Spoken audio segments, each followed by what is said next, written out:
we got everybody on board. Can you guys hear me? Yes? Hello? Last 2 days, I'm sure this is the last thing for you, everybody.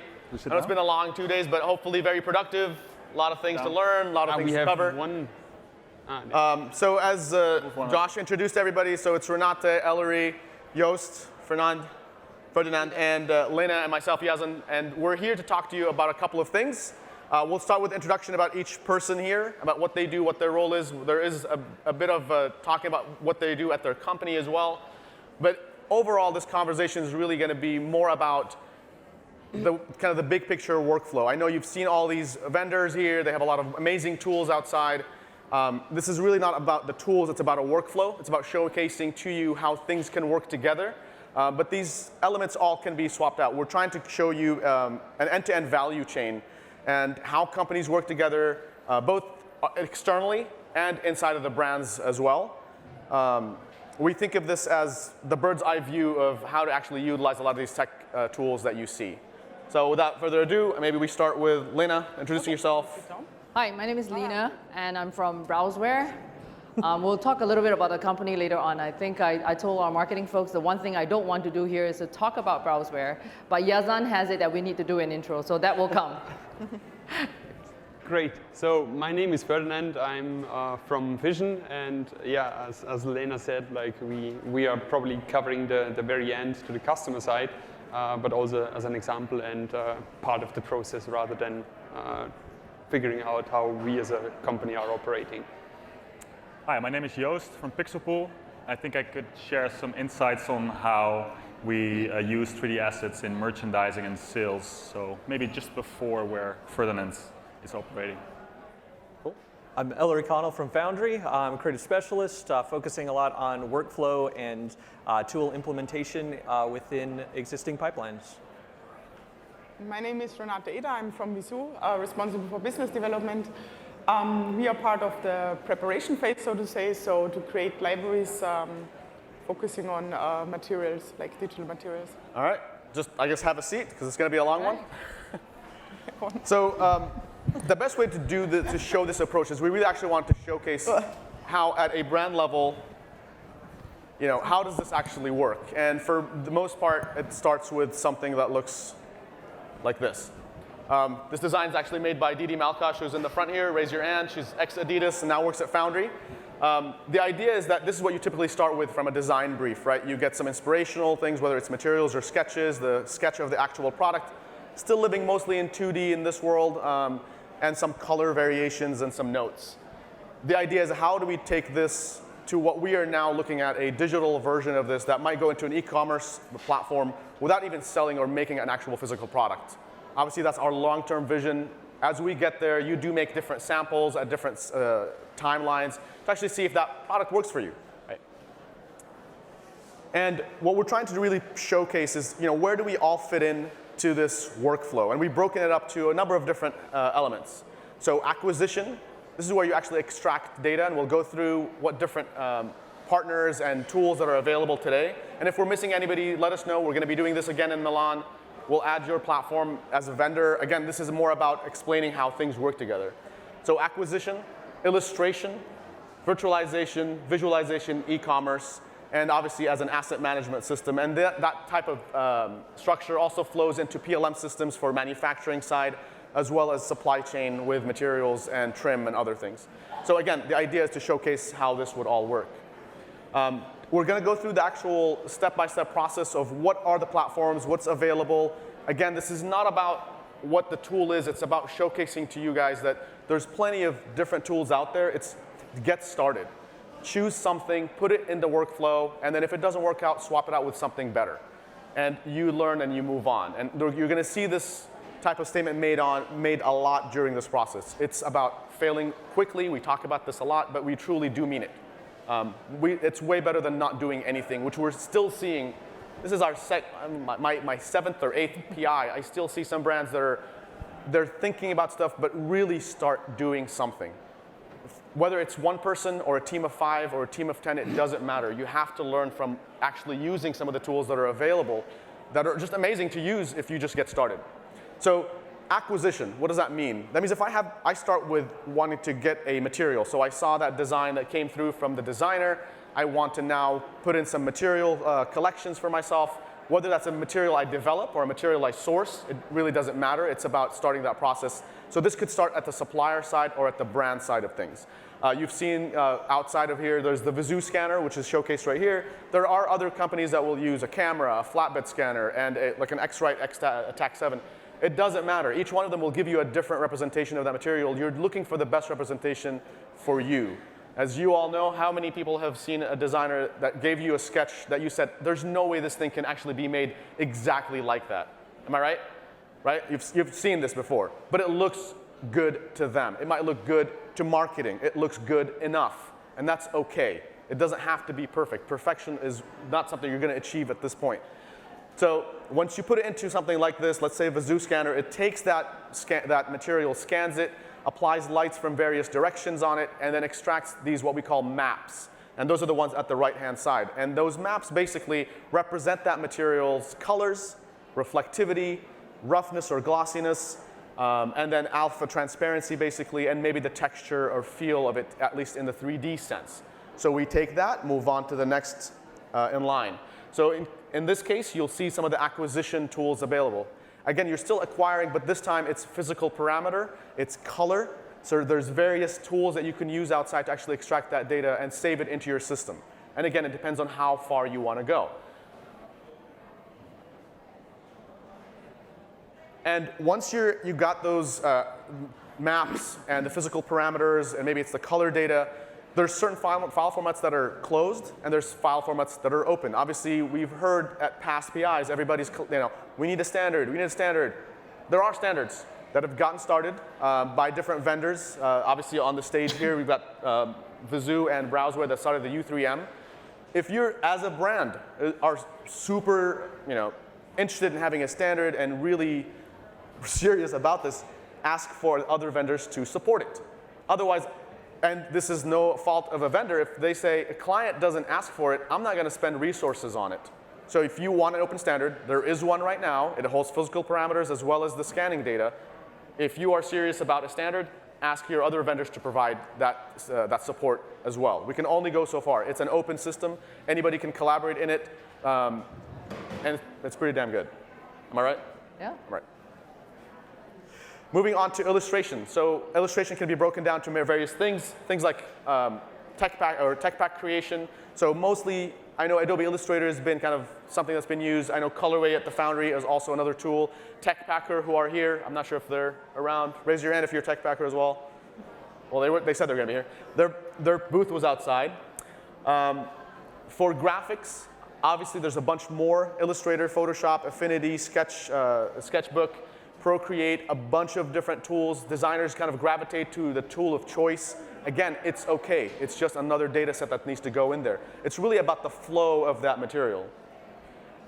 And moving on to color, there's different, and again, we don't cover everybody, but some of the things that we've seen used, whether it's an Adobe Illustrator .ase file, or if it's from Coloro or Pantone, it doesn't matter. It's a color that has a representation in various, either it's RGB, CMYK, or others QTX files that represent them. So it, again, depends on how you're using them and for what, whether it's print, physical, display, digital, and moving on from that point. And then you have virtualization. And what that means is really creating a virtual prototype that represents your physical prototype. So imagine a real shirt. Now I want to make it into a physical shirt or that design. There are tools where you model things. So if you're familiar in CAD programs, this is kind of representing when you model things. It's a lot more helpful to do this for things that are like shoes, for trim. But then if you're doing fabric, you're better off simulating these kinds of things. And you can go and use other tools out there within that space. And again, we have a number of them out there. Again, when we talked about, this is not about which tool, it's about starting. Get started, use a tool. If it works for your team, and you'll find out that some teams actually can use multiple tools. Again, it's okay. As long as they get the job done well, as long as you set some sort of structure or standard internally that you say, here's my deliverable, that's totally fine.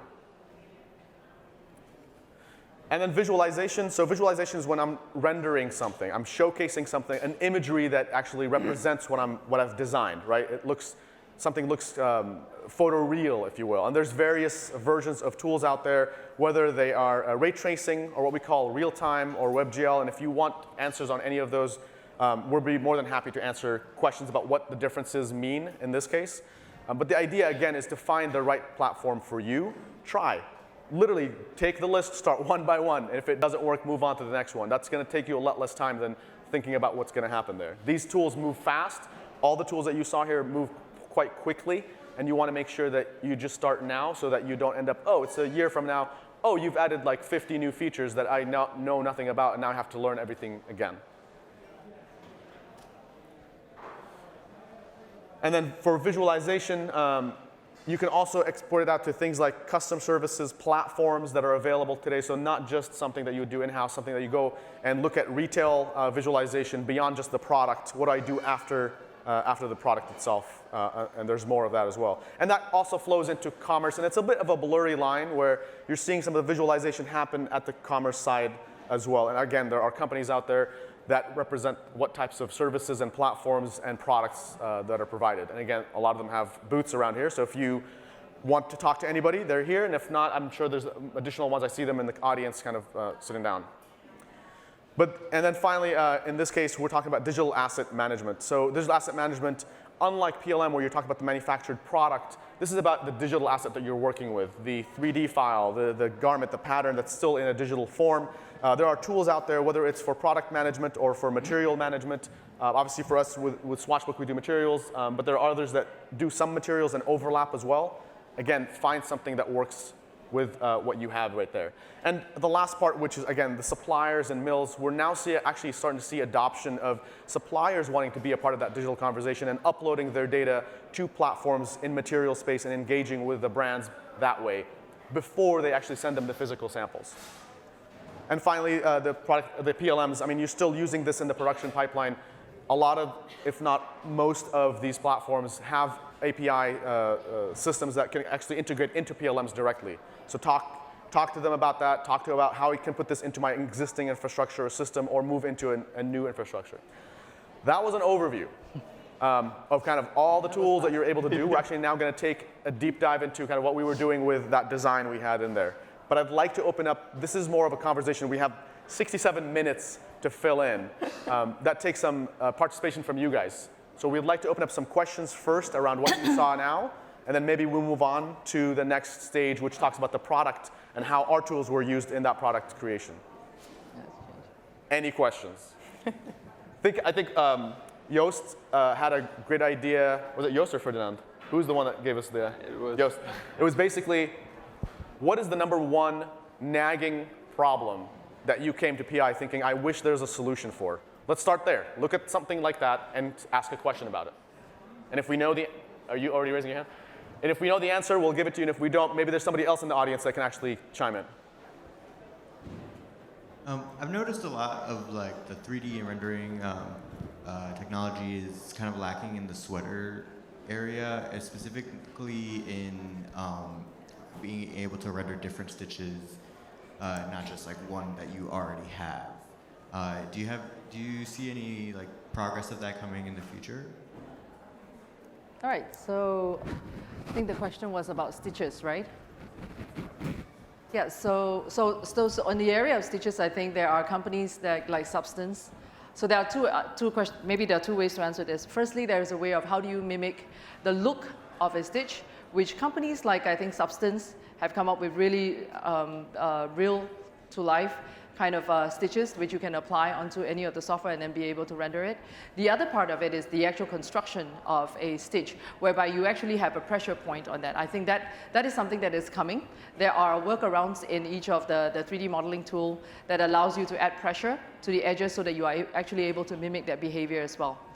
On the area of sweaters, that's a good question. I think area of sweaters has always been, if you look at it today, a lot of the software for sweaters is actually connected to the machinery, right? And a lot of them requires what we call a knit technician, right? And that's probably something that requires you to have a PhD and a physics to get into that. So I think that is something that will evolve over time as it's not just the software, but I think what's important is to be able to translate a lot of the bitmaps and then into the gauges and then flowing into the machine. So as part of an end-to-end, I think when you take something that is in concept and you want to move that into the manufacturer, then the machinery guys come into play. So I think I see out there somewhere Shimaseki is here, Santoni, probably, Stoll. Those are the three big guys. And I think at some point it will be up to many of you in the forum here to bring them to the table and says, I want to be looking at something that I can take my designers right through to the point where your machineries can take that far. Is that going to be far? Probably not, right? But that's a conversation that is in the hands of many of you that are here to bring also the machinery guys. But I think from a software perspective, everyone is ready. We're very open and waiting for the connection to happen. But I think it takes both hands to clap. So hopefully that gives you a bit of an answer. Okay. We'll get Sean. Hi, Dave Sharma. Great. I commend you for compiling this list. It's very informative. One of the questions, one of your descriptions, which was light in that description about e-commerce. All right, now you've created this 3D asset, garment itself. It's got all the fabric properties, got sizes, grading, and all that. Can you just raise the mic a little bit? Thank you. How do you now push that 3D asset to the consumer itself online? Because online is increasing at the expense of in-store. But how do you challenge the return rates of 30% plus on online? And how do you challenge the conversion rates, which are stuck at 2 and 3% online? And so the e-commerce part is where my question is focused. So I'm going to go to maybe Ferdinand or Joost. Both can start. We'll start with Ferdinand first. All right. So you address two major problems, especially when it comes to e-commerce. One is the return rates problem. The second one is the conversion rate problem. So return rates is you essentially need to figure out how your customer is looking like and do it on an individual basis rather than on a statistical basis. So there are solutions out there that can measure the body very accurately and reassemble a 3D model of that very specific person. And then this is also what we're going to talk about today is how can we reuse this asset and really create a virtual dressing room for online stores. And this is essentially what we are doing. So we are using assets that has been created in the development process and push them forward to the customer and re-simulate it on the human body itself. So first of all, they don't only get the size recommendation, they can have a fit recommendation based on their own personal preference. So they see how the garment is fitting on their body. And that ultimately also is, to a certain extent, solving the conversion rate problem, because you take away the fear from the people that are basically want to buy certain items, because you take away the fear of is this sort of item going to fit me in terms of size, but also in terms of style? So you can cover both sort of ends if you really pull through the whole supply chain here. I think another interesting aspect there is that if the product ends up at the e-commerce website, that means it went through, for some brands at least, it went through a whole cycle already of assortment planning and the design process. And if there's a large return rate, that might mean that the product doesn't really fit the current market. There's maybe not just enough interest for it. So apart from making sure that the products actually fit the people that want to buy them, I think there's a huge role for 3D in speeding up the whole process so that you can react a lot quicker to what the market wants, so that whatever products you do produce fit the market a lot better, and you can also increase your conversion rate by having more relevant products. Can I make a comment? Of course. So Lena had a comment. So I actually have a quick one also to add to what Joost is saying. That when you look at returns and so forth, right? We can look at it from a front end part of it about e-com and selling, how much can we sell, how much can we return. But at the end of the day, what's important is to close the loop, which is, importantly, how do you take those information on what has been returned, why has it been returned, and how do you feed that back into your design, your development team? I think that's where the loop really closes. You cannot get convergence, you cannot get that returns down on a cycle basis. It has to go over a period of time. And one thing that we're not doing right now is we're not closing the loop. It was very interesting that our CEO and also my sister was in the talk. And one of the things that Amazon did in the last 2 years was to create this this platform for global business selling. Now what do? They go to a factory, literally, and they say that, hey, you know what, I'll let you create a brand, I'll let you sell it on my platform, and what would I teach you? I would teach you from statistics that I have gathered, right? I will tell you things like what has been returned. So the case study was a puffy jacket for a woman. I will tell you in a puffy jacket, long jacket for a woman, what are the 3 main things that has been returned, right? Not enough pockets, zipper qualities are not good, sorry Tucker, and then really also the bottom hem is too tight. Now based on these 3 things that Amazon is giving to one of these factories, they created a jacket that last year in 6 months on Amazon sold 3 million pieces. Was there a return? Likely not. But this is where I think is challenging our industry, not just to look at e-com and your e-com team as a standalone, but to bring that information on return, sizing, and fit, because that's what's really going to drive your product creation in order to reduce in the mid-long term all the returns and also the sizing issue. And actually, another comment on top of that is, I wonder how much of that actually gets that relayed back to the designer. Yeah. So it might go to the factories and the development, but shouldn't the designer also be informed, like, hey, dude, like that design wasn't that great.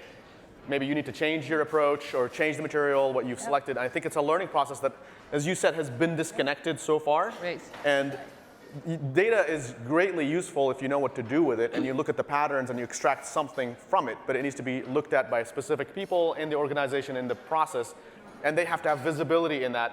And designers look at things differently, development looks at things differently, manufacturing looks at things differently. Just because you give them, here's an Excel spreadsheet, doesn't mean they can make any use of it if they don't know what they're looking for. So that's another part that I think that's a really good comment there.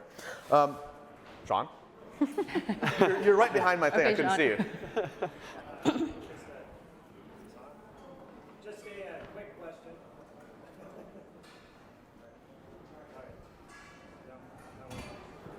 It really doesn't like you.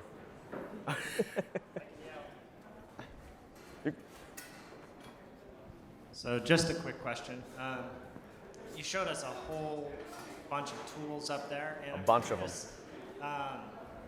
These tools, oftentimes when I'm taking a 3D asset and I'm moving it from one to another and to another, I lose all sorts of components of that. Of course. What types of things are being done? That's a feature, that's not a bug. It's a feature. Right. Yes, I know, there's a competitive landscape. But what are some of the things that are being done to kind of help that be a little bit more seamless, especially with things like Unreal Engine and Unity, and I want to push a button, send it right up there to be able to take into an AR environment or whatever it might be. Maybe actually it's a good opportunity to start going to the actual presentation to see the next steps are. So a part of this is to also showcase how some of that, nothing is perfect. It's not always seamless. You're absolutely right. You still lose some data, especially when, how do you deal with stitching from one application to another? It's different approaches. So that definitely needs to be addressed more. I think let me go through the process a little bit, and I think then we can go back to your question, and I would love for each of us to kind of ask and answer, what are the things that we see from our side? Because when we get data, what are the challenges for us? When we push data, what's the challenges to push that data out? Make sense? All right, but great question, which leads really good into our presentation. So we're starting off with Vizoo. So Renate will be able to talk about who is Vizoo, what they do, and a little bit more about the process for specifically the product that we were building. Mm-hmm. Okay, so Martin and Renate, the two founders of Vizoo, they were both a part of. Can you raise your voice? I should raise. Just raise your voice. Not after 2 days. I know everybody's losing their voice. It's kind of Martin and Renate, the two founders of Vizoo, they were both part of Adidas, actually, the German sports brand, and part of the 3D virtualization team there. And they were especially responsible to research on how to get digital materials. And at that time, they found out that there is not really a solution or a technology out there which can do that at a large scale. So basically, in 2013, they decided to leave their job and to found Vizoo to to pursue this or to fill this niche or this gap which was there in the 3D process. And I think we now see that they really kind of met the industry need, because we can say that the materials scanning technology we have is definitely a leading scanning solution. And thank you for going back one slide. Want to go back? Yeah. Oh, sorry. Thank you. Because towards the third topic here is that we currently sell to not only the fashion brands, footwear, apparel, but also to automotive, and we see also a growing demand from the architecture and interior furniture industry, and our devices are in more than 25 countries now. Now it's good? All right, sorry. So basically the idea is that the digital materials feed the full 3D pipeline, and ideally you do the digitization as early as possible so that you achieve a constant quality along your digital product creation pipeline. So development, marketing, configurators, e-com, just to name a few.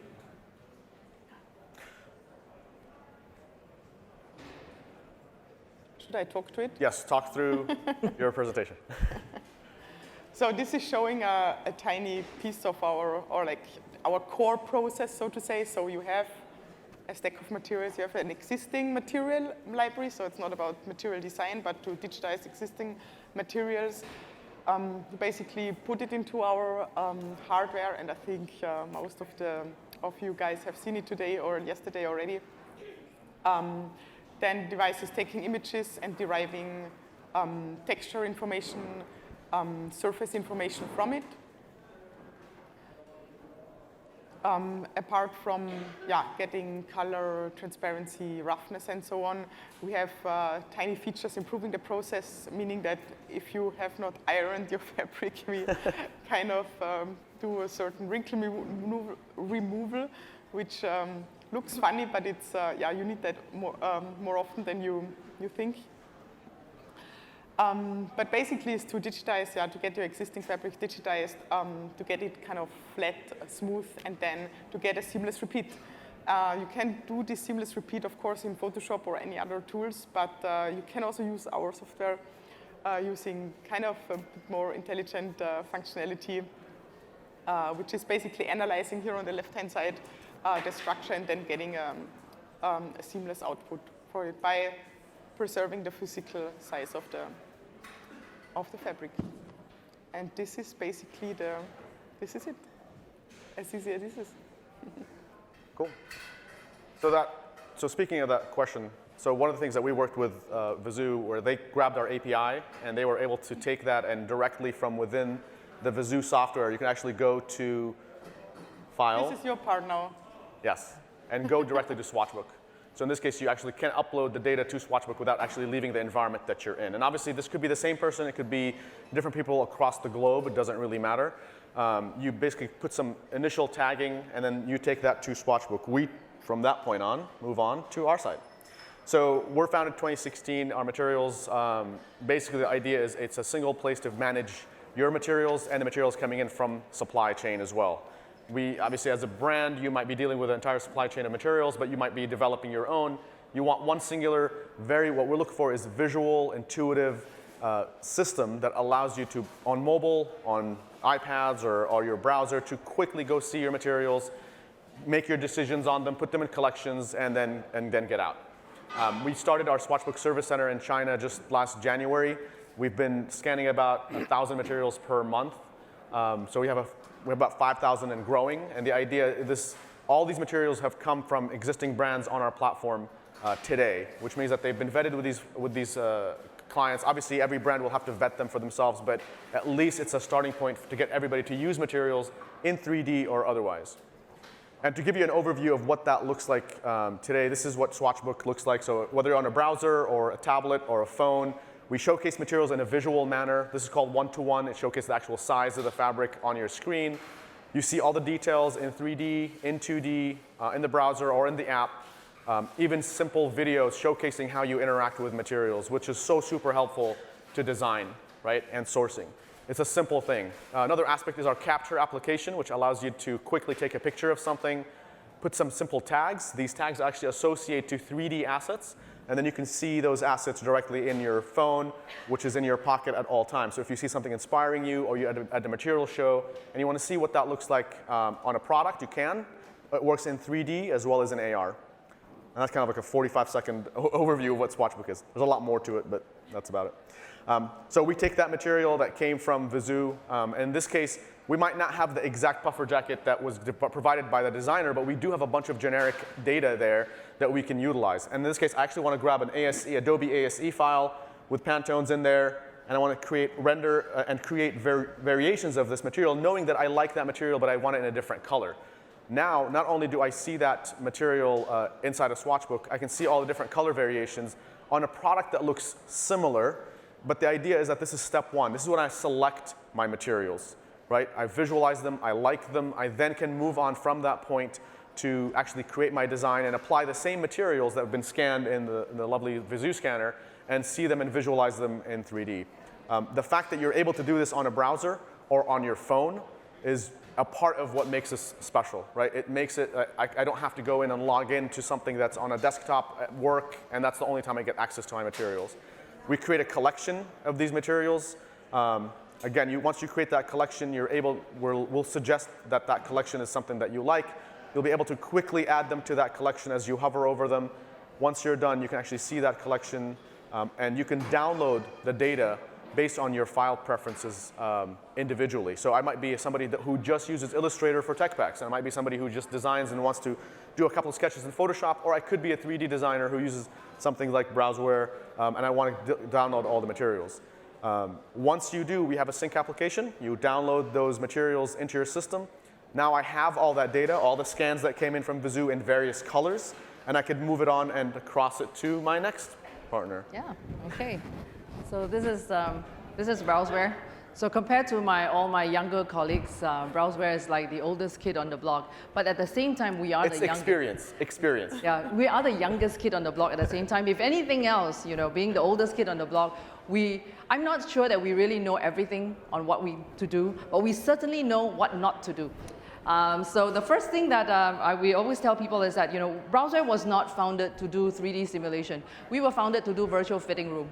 Because we believe in '99 that everybody was going to buy on the internet, and when they do buy on the internet, everything will be returned. To Dave's point earlier on this 30%, 40% will be returned, and nobody will be confident. So Browzwear set up, my two partners, Avihai and Norm, set up to create a virtual fitting room in 1999, where today, your mobile phone is more powerful than the computer we had to import in to do simulation.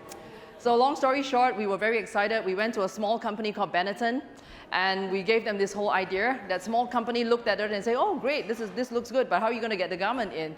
And we said, what do you mean? There are so many 3D tools out there. There is 3D, there's Maya, everybody is out there. And the guy looked at us and goes, I make clothes, not car. Until you figure out how to do it, don't come back. So this is really what set Browzwear on our journey to do soft cloth simulation. And we've come far from the 20 years having been taught by companies like Delta Galil, having been taught by Adidas, having been taught by Nike on everything that we needed to know, because they saw the simulation being much more important for the creation phase and not so much for selling at that point, because they said that we are doing 144,000 SKUs. We make a lot more samples. So why don't you guys use your technology to good use for the world rather than try and sell?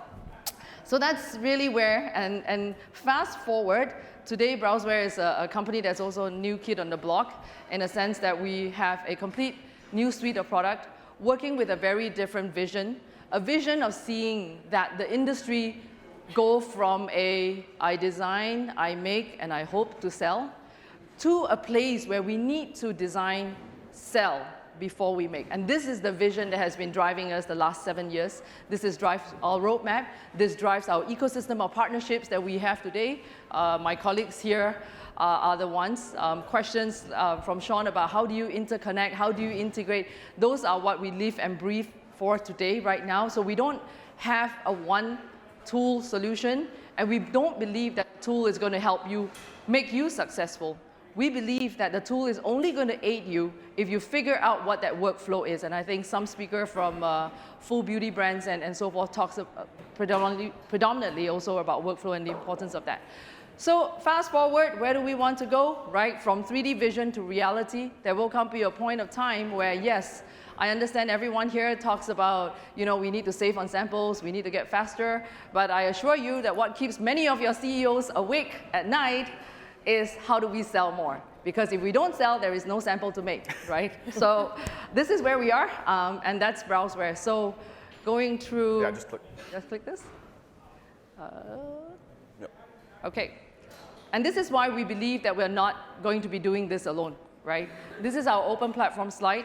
Browzwear created an open platform about 4 years ago in order to invite other partnerships to come into a world to change fashion industry. We're not going to do this by ourselves. My colleagues here are just a fraction of the other people that we have. There are many out here in these rooms that have also integration with us. And through various ways from the value chain, from the upstream to the downstream, you are going to be using these assets again and again and again. And Browzwear is here to just say that continue to take that asset. We'll do our best to integrate with everybody. And we'll keep the formats open so that everyone can take that asset and take it downstream or move it upstream. So you see that we have plenty of partnership from people who are doing voice of customers. How do I take my digital garment that has been created by a designer? Let's take it to the market. Let's hear what the market is saying. They love it. They want to do something more with it, and let them communicate. Let them tell you as the brands on how to interact with it. Then take it downstream on, you know, now can we ray trace it? Can we bring it to social media? Can we sell it? And so forth. And then take it down to merchandising. How do we assort with it? That beautiful jacket that has been created by Didi, you know, what other outfit that needs to come along? There are many pieces of different technology out there, and I hope PI Apparel has given you a view out there on the many people that are coming into our industry. And so Browzwear believes that this is where we need to go, and we are committed to keeping that open, listening to every one of you, talk about the importance of openness and standardization, and that's what we are committed to doing. And so when we look at a workflow perspective, we had the designer create something really beautiful. The designer does not need to start from scratch. They take something that they already know, a block. They are using a simple pen tool, much like Adobe is working on. Go ahead, slice it, and then from there, make the changes very intuitively, very easily. Let me go ahead and click on a zipper, all right, a smart zipper, and then move on to all the attributes and the elements of working within that block, right? So again, this designer is not starting from scratch. They are actually creating from something and moving it on. And she's extremely creative. So she's done something magnificent out of this very simple jacket. She draws a line, clicks simulation, and it becomes a puffy line. So we're not going ahead to create many things. Here again, sleeves design doesn't need to be straight. Once that design has been finished, right, we can now go ahead and see it in various mode, hood up, hood down, and just to understand what are the different various color combination that we can work with, and then sending it out to other ray tracing tools that are inbuilt within the tool to see what it looks like. So this is Browzwear. Okay. Awesome. Thank you. So moving on from there, obviously we still have some additional tools that might be taken over. So I'm going to bring up, so Ellery, you can start talking about your process and you know, who's the Foundry, what do they provide, and move on from there. Yeah, cool. And how obviously this ties into our system. Yeah. Let me know when you want to move to the next slide. Cool. So Foundry has a background and a history in visual effects, which is why the first slide or the first picture is things blowing up. We don't intend to blow up your products, but you know that's where we come from. But because of that background and history that we have in visual effects, as we've moved into the design areas, we noticed that the software application Modo, the 3D application that we have, was gaining a lot of traction in design just kind of organically. It's a good tool for modeling, for rendering, a lot of different things, and so it's starting to gain a lot of traction in there. And as we started approaching the design area, we're seeing that one of the nice things is that that in a lot of design, in apparel and footwear and that kind of thing, there is this new move towards 3D, and there's all the discussion of how things are going to be put together. How do we manage the workflow? And the nice thing is that isn't something that hasn't been done before. In visual effects, in media and entertainment, that kind of thing has happened a lot. Now, that doesn't mean that every solution that was created for a feature film is going to be the right solution for creating apparel to sell and to visualize and to design, but it means that the underlying idea of how to connect and put the technologies and the pieces together in order to get where you need to go is not something entirely new.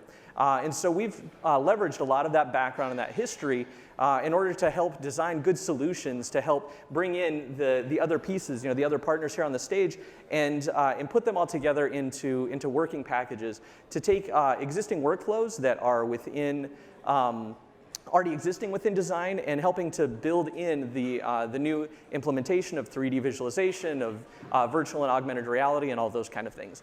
The next one.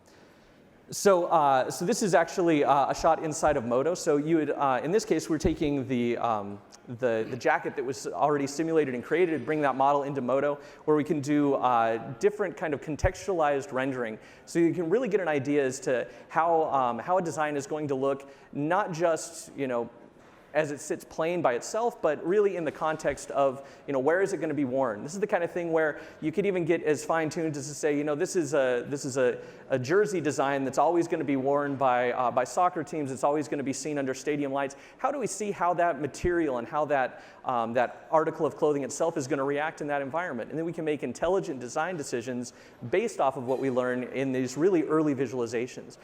So this allows us then to have really good detail and understand things down to how much is the fur on the interior of the hood going to affect the way that the light is absorbed into it. We get some really good understanding of our objects before we actually even create them, and that helps the designers have a good visualization early on. It helps them to internally fine-tune those design decisions, and it helps them to pass those on for internal messaging, for sales, and for anything else.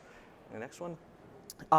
So then another part of the equation here that we got into is colorway. And so this is a quick walkthrough video of colorway that shows the ability to take those renders that are being done, and instead of just working with specifically with like real-time rendering or things where you lose some fidelity, these are now based off of we call them offline renderings that don't take milliseconds to calculate, but take a fair amount of time. But because we're using that as a base, we can then go in and make more design decisions on top of that. You can do all sorts of things like see the orientation of your fabric and rotate and move things around and find out how things are going to best fit to make the pattern work well for your designs.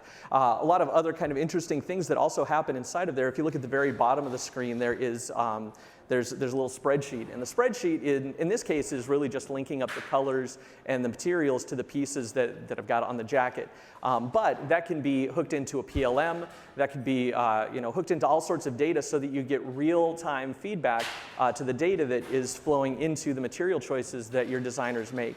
That means that they can see basically any kind of information that you might have in your PLM flowing into the design. And so they're making that, again, they're making design decisions with more information than they would have had otherwise. You can see the location of the vendors for the material. You can see relative costing.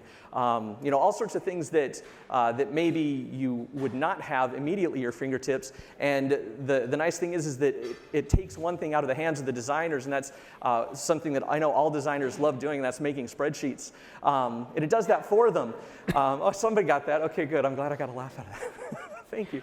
But it will take and automate that process. So there's no more of your designers having to make the spreadsheets, and then there's no more saying, okay, I created 8 variations of this, and I forgot to do the spreadsheet on the 6th one, and then we don't have the data, and you got to go back and find it. So by taking those pieces out of the hands of the designers and allowing those to happen automatically, it helps them, again, improve and increase their ability to message their design forward. It helps them to refine it internally, and it helps them to bring that out to other applications as well.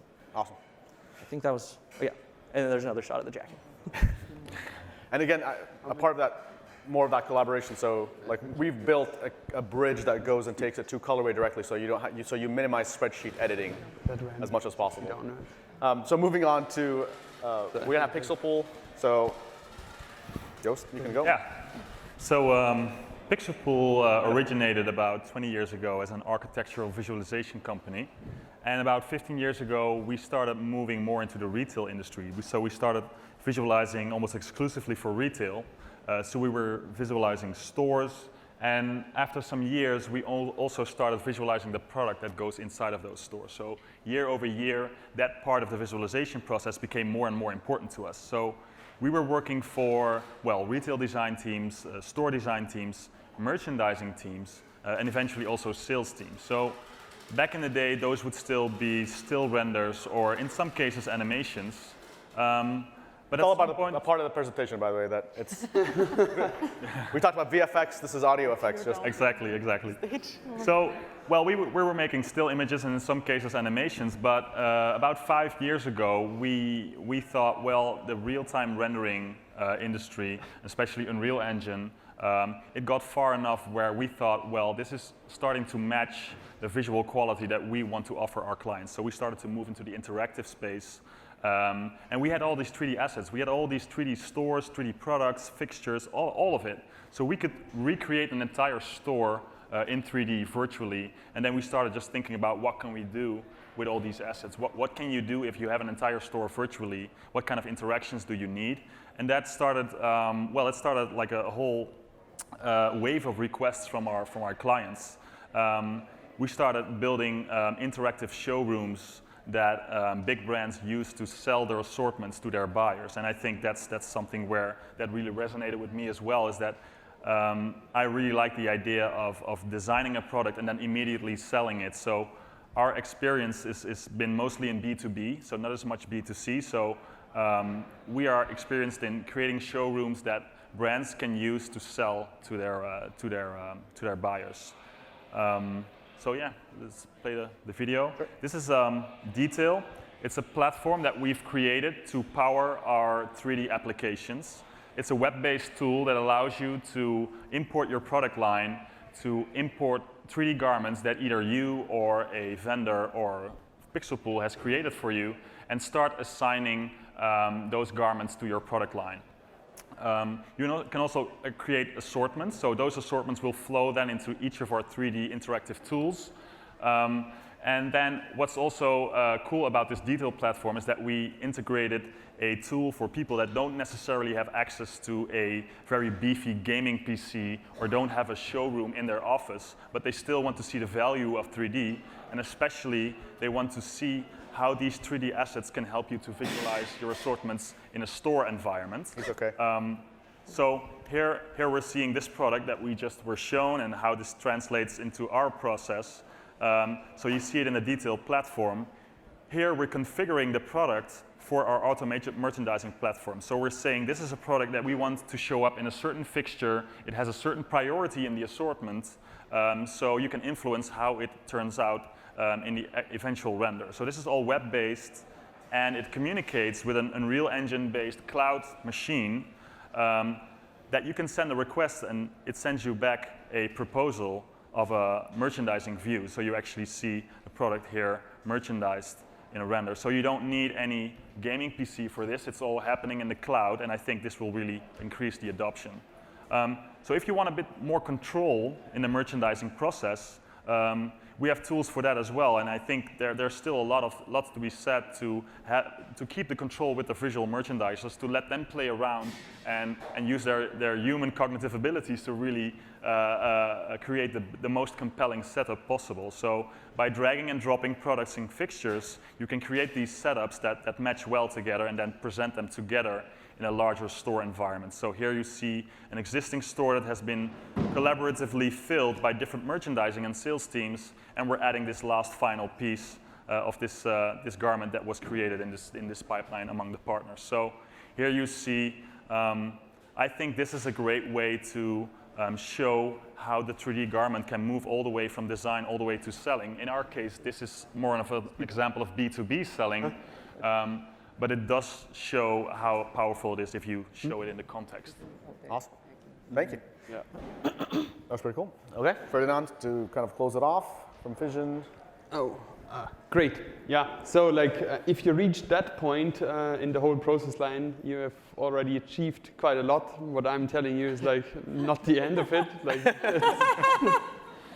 One more step. There's one more step. I think like it's also a good opportunity to there's lots of pieces coming together, and lots of people working on different pieces, and like it's also quite good if like everyone sees like what is happening before like everything is shown to the customer. So like you really have the way the means to show it to the customer. And like what we do here is like at Fision, we are a software company founded in 2015. We are based in Switzerland, and what we create is actually two different sorts of technology. One is virtual dressing room experiences that are powered by a mobile body scanning application that we also provide, where we sort of can reconstruct the body in various different ways. So a little bit of background, how do we operate, and probably where do we bring the personalization in. Obviously, one part is mobile body scanning applications, but there are also other ways to create 3D profiles, and we are partially working with other vendors together. We are also partially providing other solutions. So like there's a combination of things going on our side. The important thing is like once it's going consumer facing, the consumer is in the middle. And like it's the central piece around which we build our applications. So like obviously once you have the body measurements, once you have garment measurements, you can do all sorts of things. One of them is giving size recommendation. We actually also showed with Browzwear together a case where we made to measure garments. That was just a couple of weeks ago in Frankfurt, but I'm not going to go into much details about that. It's more about the virtual dressing room today. So like we created 3D assets. We want to reuse it at the customer end. And probably a little bit just before we're going to dive in on the virtual dressing room, I think like there are also other applications that probably also some vendors here or some companies here are focusing on. So like think about personalization, or once you do personalization at the very end of the customer, don't only think about clothing. It can also be other fields that can be targeted within your company, just like talking about fitness, health, security, and others. Can we go on? Yep. Let me quickly introduce like how mobile body scanning applications can be done. So we do it rather simple. We need two pictures of a person, like one being from the front. And like you can also do this alone from home, so you don't need to do it together with your partner or with a friend. So you can also do it alone. The features of this sort of body scan is really that we can very, very accurately describe every human being, and describe in physical matters, not in psychological matters. So that's the thing that we don't cover. What we do here is then create a 3D body avatar and reuse this in virtual dressing experience. And not only on the virtual dressing room consumer facing, we can also feed that avatar back to the development process. And for instance, if you have a boutique tailor that wants to have customized clothing for a specific person, they can also take this scan and then really construct the whole thing on the body itself. So partially just like following on in the discussion, like this has been a process where the whole 3D asset has been generated in Browzwear. What we do is like we create a plugin in order to export it and then reuse it on our platform. So what we can do here is we can change different models, we can change different colors, we can also change sizes. And we actually also give size recommendation based on the body avatar that is in there. So really personalized experience on the consumer end of things.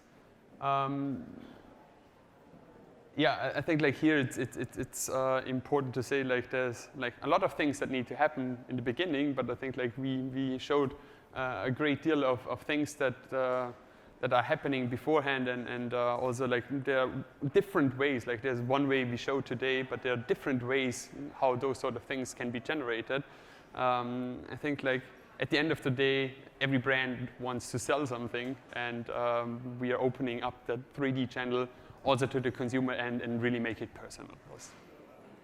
Thank you very much. That's kind of the overall thing.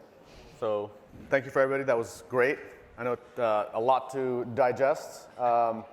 Maybe we'll go back to Sean's question and just have them comment a little bit about the integration aspect and how do you move data. Does that make sense? So I think we had touched up a little bit about that, so I'm going to carry the conversation. There's certain things that we can collaborate on that moves data smoothly, and some things are a bit more difficult. I think it's, as a software provider or a platform provider, you're always thinking about the user experience from our perspective. There's different ways to think about what that looks like, and moving data back and forth, again, depends on what is the value you bring to that platform or that software. And it's about, is the value in the data, is the value in what you're doing with the data? So it's always a tricky question, I think, for every vendor. It's not easy to say, oh, I'm going to give you, you make something here, spend 5 minutes here, and then do something else somewhere else. I mean, obviously, we'd love to have you in our platform as long as possible, with as many licenses as possible. But that's, in the real world today, it's really becoming very clear that if you looked at least in my opinion, if you looked at the software, the entertainment world, if you movies and games, they have a role which this industry does not have, which we call a technical director. I know John there knows those people pretty well from Foundry.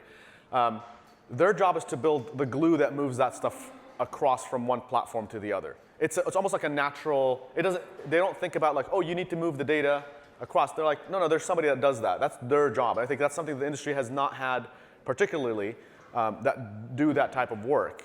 We had this discussion before.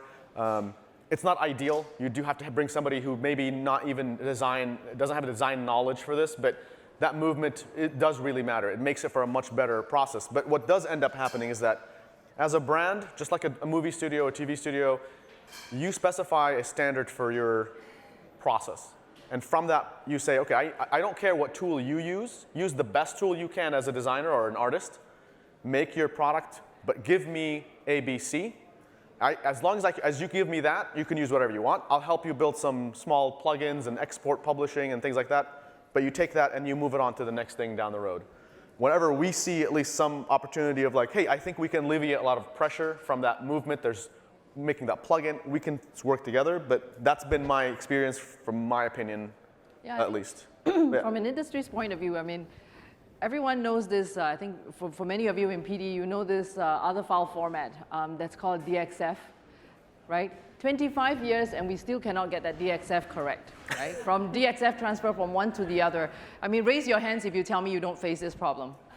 We don't see any hands, good. Right, so I feel that Is that the one where nobody knows, like, do I raise my hand? Yeah, I was like, don't raise your hands. I'm kind of like, because otherwise it will be overwhelming. But I think with 3D assets, it will be very much the same, right? We come from a 3D assets from some formats that are different, but now you have very sophisticated technology that are coming up, great texturing, digital swatches, new formats on storing material. All of these are going to change the pipeline that your work, and it's going to put some pressure, I would say, on Browzwear as well. Like, hey, when your 3D mesh fits into this environment for a digital asset, I need you to do this. Now we've got to go figure it out. How do we constantly make that change? They could be scanning a body, and we say, it will be an OBJ. But the truth is, many of you will come and say that, hey, I want this animation, I want that, and so forth. And we would have to work together to figure those things out. I don't think to manage expectation that we're going to be there tomorrow, but I do see more and more in the last 3 years that this entire industry are more willing to come together to create that format that takes it from one pipeline to the other or one platform to the other. It will come, and it's changing day by day. So don't be afraid of asking that question when something from Browzwear doesn't work, or you have something for Fision or whoever else is out there, and you need it to work, and we'll figure it out, and we'll partner to make it work together. But let's manage expectation, and DXF is our example here.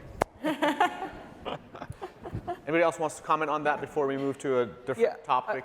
I would add one little thing, and I think it's important to consider the end goal, and the solution that you're trying to get might not be the one that you're thinking of. If you need data to flow through from one application to another or one part of the workflow to another, I think it's important to step back and think about what it is that you need to get out of it, so that you're not architecting solutions for something in a vacuum where you're creating solutions essentially for problems that you may not really have. Yep. But to really sit back and think of what's the end goal that you have before starting to move forward with more solutions. That way you can make more intelligent decisions on the solutions that we create.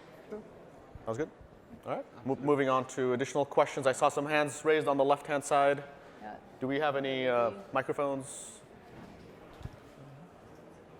mean, the ideal thing is you sketch out a little napkin and you just like take a picture and the product comes in 2 days later, Amazon Prime, right? No? Thank you very much. Again, Dave Sharma. One is I just wanted to further develop on what Lena said about the feedback loop from the consumer itself of an actual garment that goes out into the consumer's hands. One is, of course, you can get a manual loop, actually getting comments from them. The other is, to go back to Fision, if you have a body avatar and you have a digital visualization, you can show heat maps, you can show the distance between the actual garment and the body, where it's loose, where it's tight, and so forth. And that creates a great feedback loop for down the chain, back into designing and other things. And second question for you, Fision, I'm sorry I didn't catch your first name, but that photo-generated avatar, what kind of accuracies are you getting? Fidelity between the actual human and the avatar that you generated? And are you actually conducting e-commerce through your site or through your deployments? Sorry, what was the? So I think the question is how accurate is the actual body scan, and is the platform actually used for the e-commerce side of things? Am I right? Yeah. Two questions, sorry, two questions. Two questions. Sure. Let me answer quickly, then. So it's a great question. It's a very valid question because it all comes down to accuracy. So if you want to describe a human body, do it good or don't do it at all. So it's probably one of the most important questions that have been that everyone is asking us. We are down at the level of 1 to 2 centimeters. On certain measurements, we are better. On certain, we are a little bit less good. That being said, we require form-fitting clothes to generate our body avatar. That's probably quite a hurdle to do so, but we don't see that going down without having that requirement. We are working on solutions that sort of don't restrict a person to do so. But we don't expect the accuracy to go through the roof with that. As for the second question, where do we come from, and are we live on consumer-facing applications? Our app is in the App Store. We are just like this virtual dressing room that we just saw is going to be live in I think 2 weeks from now. So it's just in the integration process. And then a couple of tests going on. We did our homework in the workwear and uniform space. So we gathered a lot of learning there and really trained our system based on the knowledge that we generated there, and really put all the puzzle pieces together really to create this experience that we can provide today. Okay. All right, and we had another question over there, and I think there's another one in the middle. Yeah. Hi, I'm with Victoria's Secret. So one of our pain points, and then just talking to other intimate companies that are here, are really trying to unlock bras and fitting bras in the system. I know a couple of companies like Browzwear and Clo have stated that they're still trying to find a way to get a soft form avatar. How far out do you think that is? Did you understand the question? Yeah. Okay. Yeah. So I think the issue is not in the simulation of the garment on a soft body. The question is the availability of a soft body avatar. I think this is something that some people here are trying to crack the code. There are university researchers and so forth that are trying to crack the code on that, and also industry players that have white space innovation that are also participating in some of this. So I anticipate that in the near future, within the next 2 years or less, that some of this, you will hear some of the news that are out there. Yeah. Yeah. Also, probably a little bit more about that. So, it's about soft tissue deformation, right? So, it needs to be okay, how is the body interacting with a garment or with an object, and that's like currently a hot topic in research, and as Lena said, like will be like there are first results out there. It's just like also very expensive on the computation side. That means like that the loading times are just like through the roof at the moment, but expect that to be quite nicely done in the future. Yeah, that's an interesting question because it's funny because that also touches on materials, which people bring up but don't think about. Once you start getting soft body deformation in there, that could push, basically, is the material shaping the body, or is the body shaping the material, or is it both? But you also see things like material transparency increase as you, like for leggings and things like that, that might actually get affected. So even the scanning needs to also catch up with that type of stuff so we can actually showcase what does that material look like, you know, on a swatch versus when it's worn. I mean, the same kind of things are happening in leather with pull-up and things of that nature, where leather changes the actual shading on it once you pull it.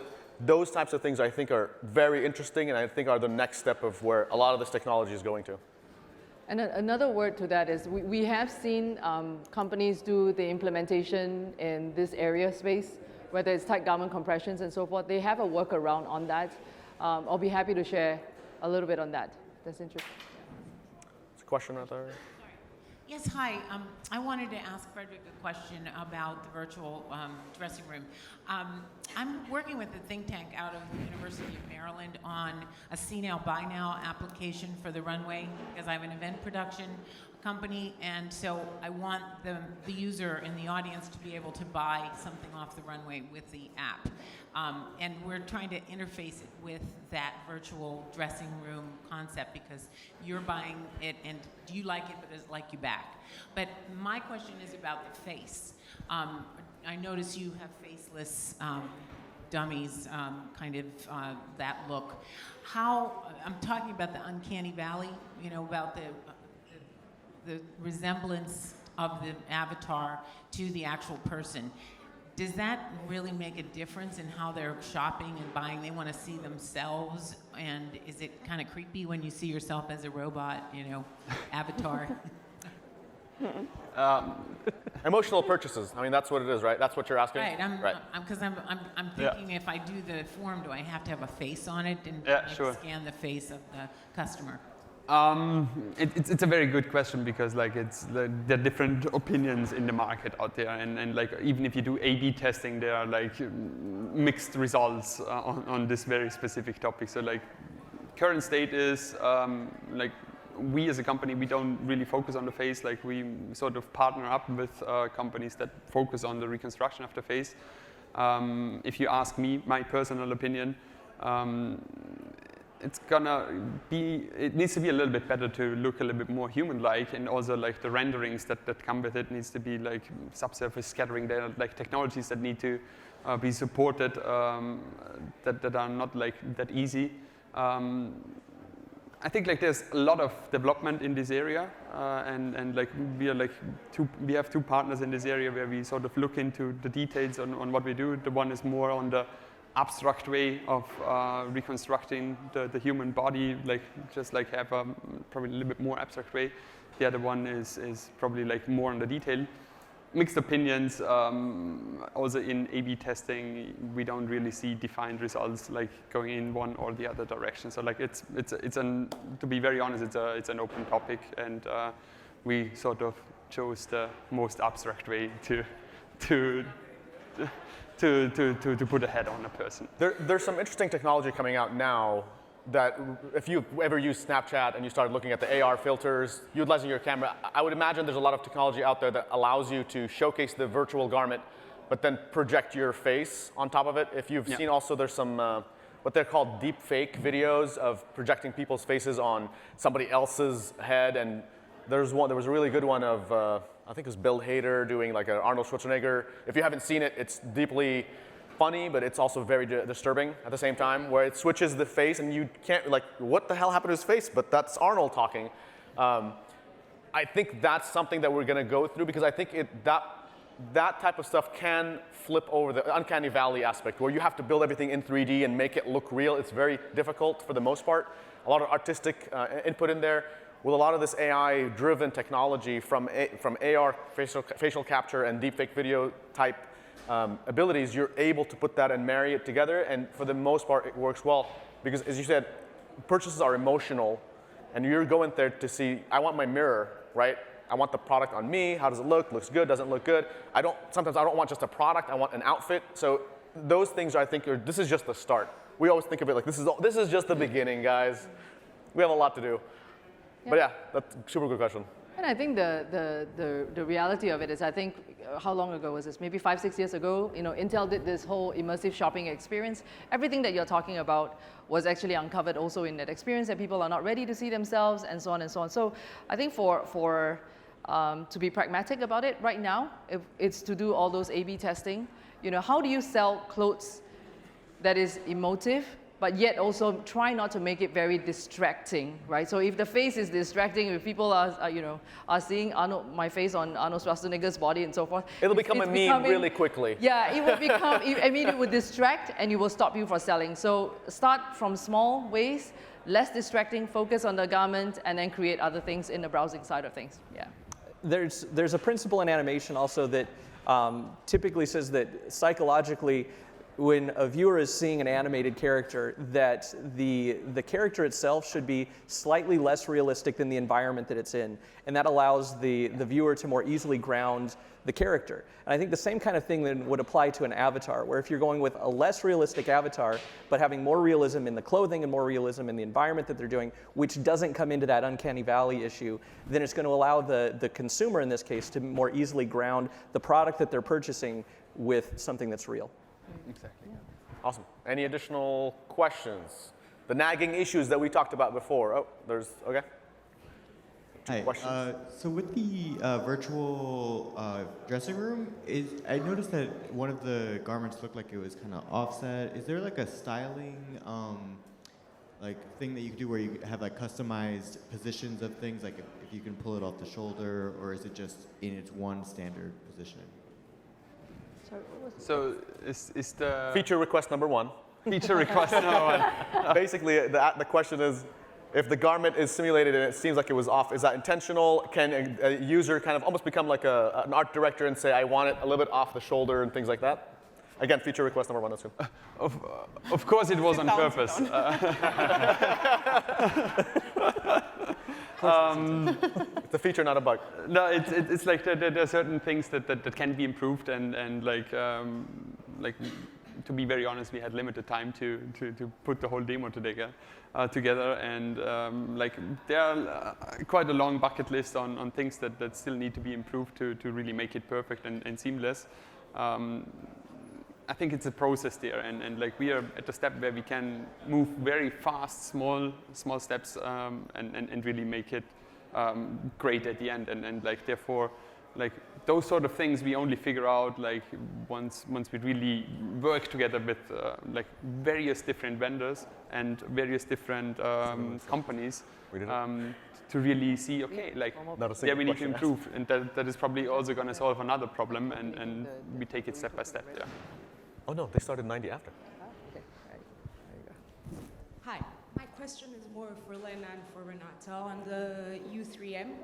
So it's really exciting to see a new file format coming out, but how can we guarantee that is an industry standard? How has the acceptance rate been and the adoption? So what's the feedback on it? How are other companies viewing it? Yeah, just developing on that. Thank you for this question, Luisa. Yeah, so I think that the feedback was generally very, very good when we announced it first at PI Milan, like in October, right? The adoption is, I think, very good. We have very various vendors who have already implemented that, and it's not only amongst 3D CAD for apparel. We have a 3D CAD vendor for footwear who implemented various rendering solutions supporting that, either natively or via a plugin, which then we did in these cases. But we also have other platforms in this ecosystem, like also a swatchbook, product, and so on, who support that. And the list is growing, so we have constant requests to get that implemented. Having said that, I know that there is still a lot of work to be done, so we have thrown that out there, so to say, and we see what's coming. So I hope it's I hope it's like there as long as in FBX. I hope then it's like with a few. No, we're learning from the FBX, the DXF thing. We're not going to go down that road. Then that, yeah, we are currently, we have learned a lot from these first implementations. We are working now together with our partners on a next version, on an approved version. And this is again a call to all of you to participate here even more. We know that it's not complete, so we have still this issue of not having physical standards, physical parameter standards, and so on. We are pushing for that, we are working on that, and I think we had when we had this call for the prep of this meeting, there was this statement that at least you start from somewhere and you do one step and you see what's the next. So I think we have put that out there. We see that the next step is to get this physical issue done, and I think there are so many requests. I think it was like in every second visitor at our booth was requesting for that. So I think we all understand that this has to be done. Yeah, and as a vendor or as a brand, there's a GitHub repo that you can be a part of those discussions and input your, what features do you think are important here, whether it's about the structure. So it is an open platform for everybody to contribute to. The earlier, the better. That means there's more voices. So again, from a vendor perspective, please participate. It helps everybody and you. And then from a brand perspective, please inform your vendors that who you want to have that standard be adopted by, to push them and say, hey, I need you to put this in there. And I think that both sides will get there, hopefully, and it make it happen faster. Just one small point to add to it. Remember that the U3M was not a great idea, while drinking a beer with Renate and we came up with it, okay? It didn't come that way.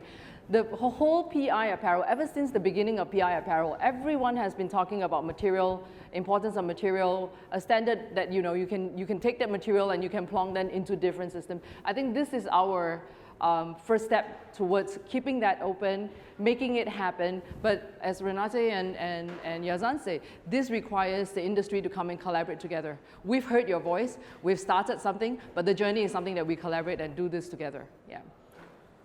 Yeah, it's not about perfection. It's not yes or no. It's not black and white. You need to go in there and just start something. Sometimes you take a step back, learn from a mistake. Yep. That, from that beer discussion, and you take one step back, but then you have that inform your next step, right? We keep talking about this fail faster, but it's really about not just failing and doing something else, learning what not to do now and move on. Whether it's standards, whether it's what tool to use, whether it's how to work with your workflow, who you're hiring, from what department did they come from, those types of things, you're gonna go into bumps. You're not gonna get the perfect scenario every single time. For those who have done that, that's amazing. You're a unicorn here, but for the most part, there's a lot of things that are not going to work out, and that's completely okay. You also discover new things after this first step, so you cannot just complete the task, because at step 0 you just don't know what step 2, so to say. So I think it's good that we just started, and now we see what else is needed. I think that's true for everything. Right. Then. Yep. So we have 2 minutes left. I can't believe we actually almost finished 90 minutes. But if there's any more additional questions before I hand it off to the final remarks, we can do a little. Follow-up question about the U3M standard. I think a lot of us probably work with mills, and we want to know all of these fabric properties before we actually purchase, hundreds and hundreds of yards of them, and then do our own Vizoo scans and then scan the physical properties as well. So I guess my question is, how much are you working directly with the mills to create the U3M files, and then also integrating physical properties in the future as well as part of the standardized format? I can only speak to the ones that we collaborate with the mills. Until now, it's been harder to convince the mills regarding physical properties than it is the visual ones. And somebody has to pay for extracting that data and providing it, right? Whether it's the brand or if it's the actual suppliers or the mills. What we've seen, at least from our perspective, is that they're more reluctant to go down the physical properties road. But that has to do with the brand. If a brand comes in and says, I'm not going to take your material until you give me the physical properties, a supplier will comply. This was the same discussion 3 years ago that we had on the visual side, where we started asking suppliers, why wouldn't you want to scan all your materials and have everything in digital? And their immediate response was, if a brand doesn't tell me to do it, I ain't doing it. they don't see the same benefits that you guys do for the visualization and digitalization. They're now starting to understand that when I scan something, I don't have to go to a material show right away. I can release my collections earlier on and have a much more meaningful discussion when I am on site and I do have the physical materials, because now that my brands have already seen it. They've seen it on a 3D product. They've put it on their simulation properties.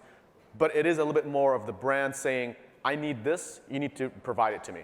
The cost is somebody's gonna pay for it. It's just either hidden cost or upfront cost. That's my perspective. I don't know if anybody else has anything else to add on that. I think it's not only to the brand asking for it, because we see, I guess 18% of our customers definitely told their supplier already to do that. It's also that I think you as a brand, you have to ingest the data and really use it, because when we talk to suppliers, it's not that a supplier does not want to do that or doesn't see the benefit. They see a lot that they do this as an additional task, but there is no, like, the data is sent, but it's kind of lost, or it's not. Well, what's the ROI, right? It's what's the value coming back from that. So for us, if I can speak for my situation, is that when we're working for brands and we're creating these showrooms and we're creating a lot of products for them, I think there's still a lot to be improved of the people that are actually putting out these requests with the vendors. They're not necessarily the people that are working with the mills and working with these standard files. True. So it's not propagating yet far enough within the organization. Right. So it's not the salespeople and the merchandising people that are aware that it's actually really important to share these properties so that vendors like PixelPool can assure them that the product looks the way it should look, right? We're working from material that's not precise enough, and we would really like to have a brand that just gives us a whole zip file view through M files and just visualize those. So I think it's a really good idea, and I think it needs to propagate more within the organization, not just with design. Absolutely. And I think most of the time, whether it's at the mill or at a factory, the reality of this is, the journey of 3D at the factories have always been a lot faster than the brands and so forth. Why? Because, creating samples, creating heirloom, samples and your bills and bills and bills of fabric has always been just a necessary evil to getting the business. If there were other ways of doing it, they will sign up for it. And if we look at presentation by Coles yesterday, right? If we are dumping things, 11,000 pieces every hour, something is wrong and breaking in our workflow. Right? So I would not worry whether the mills are going to sign up. I think they would. The question is, in collaboration, what is the trade-off? What are we giving them back to change the entire way the industry works? I think that will be the one thing I add to it. Yeah. It's a good thing to finish up on. So our time is up. Thank you so much for everything. Closing remarks by Josh, Phil.